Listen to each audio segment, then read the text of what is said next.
So what's the one thing that the Georgia Bulldogs need to do to beat Alabama? We want to start probably with the turnover situation. And Dean Legge and Ryan Curley, again, another edition of Riding Home. Ryan, been around the game for a while now, and typically the better team gets turnovers. That means the other team is sort of overmatched, if you want to call it that. And that's what happens is that the better team um, takes away from the other team. We didn't, I consider Georgia the better team. They lost the turnover battle to Alabama this past time. What do they have to do to get that right? Because that seems to be the key in this series. Turnovers, turnovers, turnovers across multiple sports. That's a big problem in basketball too. If you're turning the ball over a lot, you don't have as many chances to score, and you find Yep. yourself down. Georgia has lost the turnover battle, I think, almost every time, if not every time they played Alabama in the last few years. Specifically, the last two times. We don't have to talk about it too much, but Stetson Bennett has thrown, I think, a combined 5 interceptions in the last two times they played Alabama. I remember asking Kirby, I don't remember after which game it was, but a few months ago, about one of his defense's elite performances this year. And he pretty much told me I didn't really think it was elite because we didn't force any turnovers. And even though it was a shutout or something of that nature. Yeah. So, Kirby Smart really wants to get turnovers. We saw them get 3 against Michigan, 2 Darian Kendrick interceptions, and then a Devontae Wyatt recovered fumble around the 50-yard line.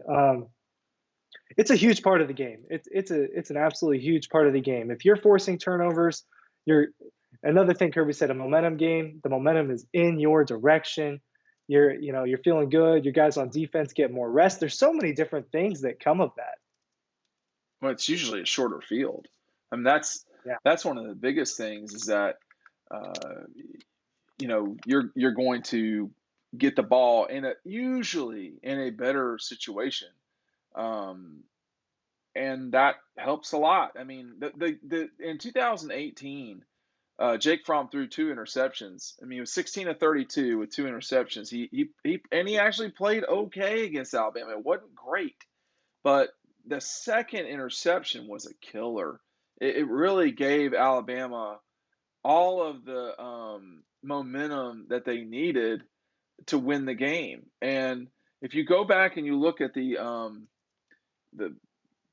entire run of Georgia Bama over these last 4 years, only once, and that was in 2018, did Alabama not win the turnover game. And in that game, Georgia won it 2-0.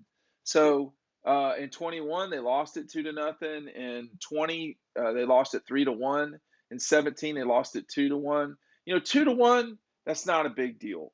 But the other ones where, the most recent two games where they had a 2 turnover deficit, you're only getting the ball about 12 times a game, something like that. It's not a ton. And if you give away the ball 3 times, that means you only have the ability to score 9 times. And about half of scores typically are, or excuse me, half of drives are punts. So you're looking around 4 or 5 abilities to score. You don't score touchdowns every time. Even if you did, that'd only be 35 points. Is that enough to beat an Alabama team that we saw the other day? No. So this is not, and it's momentum. I mean, one thing Kirby talked about today, Ryan, was that Alabama's handled momentum better than Georgia has. I've been on the field for that. They totally have handled it better. And we're just going to see. I mean, there's been all sorts of things that Kirby's tried to do to jumpstart his team at times. Everybody remembers the fake punt with Justin Fields, but there was a reason why he went for that. And it was there. Justin just missed it. But that was an attempt to grab momentum because he knew his defense was exhausted, which they were at the time. You could see it on the You field. can you can feel momentum when you're in the stadium, whether you're a coach, a fan, a player. Yes. That's something Much you more can than on feel in the TV. entire stadium. Oh yeah, much more on TV. You can feel that. In this game against Michigan, I was stationed in around a lot more Michigan fans, and you could feel their energy Yeah. when the game was going a certain way, and that affects. It really does affect the games. Crowds have an It effect on does. the game, and we talk about turnovers. Turnovers are a big momentum swing deal, especially when you can get points off turnovers. That's another thing that takes you to an elite level. If you're getting an interception and a fumble recovery, something like that, or a turnover on downs, are you capitalizing off of that and getting at minimum a field goal off that opportunity? Because Yeah. that's where you truly take it to another elite level is scoring off of your turnovers. Alabama has had controlled the momentum better than Georgia did. The 2018 national championship is probably the best example of that, I think, in the way that they just took over there at the end. You really could feel it that Alabama had control of the game. And then for pretty much most of the second half and the second quarter, the momentum was all in Alabama's favor. You got to score, do something. Something's got to happen to where the momentum swings back another direction that affects the entire stadium, and that really matters in my opinion. Yeah, I mean, Mark Rick used to say about the defense when they would struggle, well, they're allowed to make plays too. They're allowed to get off the field. They're allowed to take turnovers. Kirby is not an allowed kind of guy. He wants it to happen and he wants it to happen right now. And that's I think one thing this Georgia team has been uh, very elite on defense, generally speaking. But they're going to have to play their best game against Bryce Young. And there's been times when Bryce Young's not been unbelievable. It's happened. Against Auburn until the end, he was not great. But they're going to have to really disrupt Bryce. One thing that will lead to turnovers is pressure. And not just, sort of ambient pressure, but real pressure. Pressure where he feels it and makes mistakes. I saw that with him against Cincinnati, man. There were times when he was making throws that he normally would not make off his back foot. That happened in that game. You want to pressure him. You want to make him feel uncomfortable. Who is having fun when they're uncomfortable? Not quarterbacks. No. And he is the best quarterback in college football, and we've seen him escape pressure a lot and everything. But no quarterback is really immune to if there's someone in your face, you're panicking a little bit. Sure. You're not making as smart of a decision. You're making a quicker decision than you intended. It's a little bit more impromptu, and the elite of the elite handle that better than everybody else. But we're talking about a college quarterback here that's starting his first year. He's not immune to that by any means. In Georgia, like we said in previous videos, the pressure is going to really matter. Getting home is going to really matter. Getting in his face, forcing him to move around, creating a nuisance for him. I'm sure that's a word that Kirby has used to them. Be a nuisance to them. Putting words in his mouth, but I'm sure he said that at some point to them to seven. That's a way to get interceptions. That's a way to force a guy to drop a ball. All sorts of stuff like that is just getting to the quarterback and making his job much more difficult, whether you're hitting him or you're just in his face.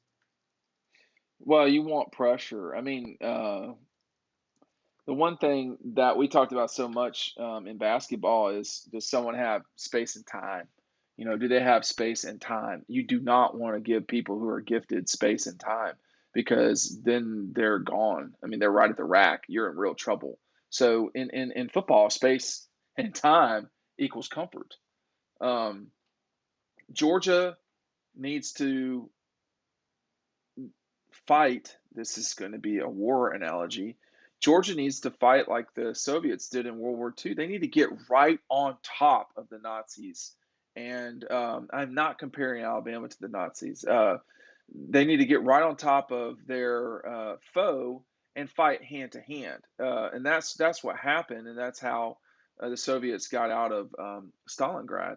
If you allow Alabama to have space and time, you are in some serious trouble. Bryce Young doesn't need more space or time. He's got plenty of it. And to begin with, he's exceptional. I voted for him number one. I have no issue saying that in my Heisman.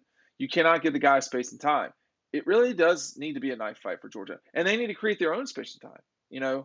Stetson Bennett is really good. I'm not going to say he's elite. I would say he's exceptionally good when he has space and time. Most quarterbacks are starters because they're really good with space and time. We've seen that it's harder for Stetson when he's running around for his life. Let's see what that's like for Bryce Young. You know, I mean, Yeah, Bryce Young Yeah, go ahead. Bryce Young is not, going to walk on water. This he's just like everybody else. He did not really get pressured against Georgia, and when he did, Ryan, he got out of it, and that's to his credit. That is to his credit, and he didn't get pressured a lot, so it was easier for him to get out of it. It's a lot harder if you're getting Right. pressured every play. Um, Hmm. Stetson Bennett is, and I've already said this, but in the Michigan game, the thing I was most impressed with him was his pocket presence and his spatial awareness, knowing when someone was coming in a certain direction, even if they weren't in your direct vision. That's something both these quarterbacks are really good at, is getting out of the pocket and making plays with their feet. Um, for both quarterbacks, if pressure's getting to them, who's going to be better under pressure? I think this game could come down to little things like that. We saw Stetson Bennett played when he did get pressured, played very very well, pretty amazingly against Michigan. There's one picture I'm picturing the play right now in my head where the end was coming around and he was behind him and he just did a little spin move and gained some yards. And we finally saw Stetson throwing some balls away. He's getting better and better. And Bryce Young, we already know, is a little bit over him in that regard, as far as he's already proved he can do all those things. But which quarterback's going to handle the pressure more and which team's going to get more pressure on the quarterback? That is so huge in this game. And who's going to win the upfront battle? Something Stetson Bennett said today. The Right. upfront is where it all begins, and it can't really start without that. Well, we know what happens when Bryce Young doesn't get pressured and Stetson does, and that's a 17-point win for Alabama. Um, but look, and I know this is a lot, perhaps not so cold blooded or a little bit cold blooded, but if you look at the last three games, and they're not equal games, between Georgia's last three games and Alabama's last three games. Okay, here's Bryce Young with 10 touchdowns and two interceptions. Stetson, 10 touchdowns, two interceptions. The completion percentages. Stetson actually has a better completion percentage than Bryce Young.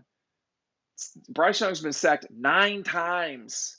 That's not like Ferris Bueller's Day Off. 9 times in the last three games. 9 times. Zero Zero against against Georgia. Georgia. Guess who wasn't sacked this last game? Stetson Bennett. He was sacked 4 times in the last three games. The yardage is similar, probably a little bit more. Um, he's a little bit more for Bryce Young, about 800 or 900 yards. Stetson is a little bit behind that. Not by much, though, man. Just looking at things. Stetson's played well lately. And, you know, one of those games is a loss, and he took all the heat for that. I don't know. You could see a very different game if Bryce Young is pressured. You could see the frustration on Alabama's side of things. Again, just to go back to, what Bryce Young's had to deal with while being pressured under duress. Against LSU, 4 sacks. That was a game where they had to save themselves. 24 for 34, 24 for 37, 65% completion rate. Texas A&M 60, not even 60% completion rate, sacked 4 times. There are very few games, Ryan, where Alabama gave up only 1 sack. I mean, Auburn 7, Cincinnati 2, LSU 4, Tennessee 2, Mississippi State 2, A&M 4, Mississippi 3, Southern Miss 2, the Gators 2. Everybody else either had. I mean, that's a lot of people. That's a lot of sacks. This is becoming pretty clear. This is not about Stetson. This is about Georgia's defense against Bryce Young. Didn't get done last time, man. They're going to have to do it this time. And that means Robert Beal, N'Kobe, Tyndall, Nolan, Trayvon. I'm not putting Jordan in there. He's not a pass rusher. But those guys are going to have to get it done. That's what's going to lead them to win the national championship. Bro, they've given up 35 sacks. This guy's been sacked 35 times in 14 games. That's a lot. That's 2.5 sacks a game. If we're going on a regression here, on a regression analysis, going back to the mean, Georgia had 0 the last time. Does that mean they can get 5 this time? I don't think that's out of the question. I don't think that's crazy. If Auburn can get 7, I think Georgia's very capable of getting a number like that. The difference between Georgia and all those defenses that Bryce Young had to be a hero against is that Georgia's a better defense than all those defenses. They have a better front seven, may or may not have a better secondary than some of them. But if Georgia's playing their even their B plus A minus game on defense that we've seen this year, and they're getting pressure to Bryce Young, they're causing chaos in the backfield. We're going to see Bryce Young have to be a hero against Georgia's defense, and that's not what you want to do against those guys. Not with all their speed. We talked about turnovers earlier, but it's becoming clearer and clearer here. Which games does Alabama win comfortably? It's the games where they don't give up 4 sacks. Okay, Cincinnati, Georgia, New Mexico State, Tennessee, Mississippi State, Mississippi, Southern Miss, Florida, Mercer, and Miami. Those were not 4+ sack games. You know who they were? The 4+? Texas A&M, loss. LSU, last play of the game. Arkansas, win by 7 at home. Auburn, overtime win. Like 3 or SC, 4 overtime wins. are you getting the picture yet? They're gonna Yeah. have to. I think it's almost worth it. They're gonna get beat on big balls. The question, if you pressure this guy, that is probably the key to victory for the Dogs. I mean, it's We so saw that it was you the see key to how defeat easy. in the last game. We Why saw don't I that just that was do? the Why main don't I just key. do this right here? I can just do this right here. I say, oh, this is how you beat them. They got to actually do it. That's the problem. That's not going to be the only thing they're going to have to do, but I think that's the first thing that they need to correct from the last game. Yeah, if you can correct it, you do. But I mean, look, you just whipped the best offensive line in the country's ass. I mean, that was not even close. Is Alabama's line better? I mean, I I don't don't know. think their unit's better. They have one player that's better than all the Michigan linemen. That's it. But you know, this is a game Georgia should win. I mean, forget the national championship. I mean, in a way, that is overdone. Like, it is just it's a simple game. There's going to be hash marks on the field and numbers on the sides. You just need to play your game and deal with your gap. And if that happens and you start seeing sacks, let's see what it's like for Bryce Young to be uncomfortable, man, because he can still do it. It's just not as easy for him. That's the big thing for me is it's not as easy. That's all. I think when they go Oh, out there, they can't view Bryce Young as the Heisman winner, and they can't look at those crimson jerseys and think Alabama. They just have to play their game and get to the quarterback, create pressure. Stetson's got to make the right choices. Kirby's got to make the right adjustments. It's all got to come together. It's all there. They just have to put it all together on the right day, which is January 10th, probably around 8:30. I don't know the kickoff time, but 8:15, that's but when it's got to come together. So right in the mean of what I just said then there, man, for yes, the math look at coming your up.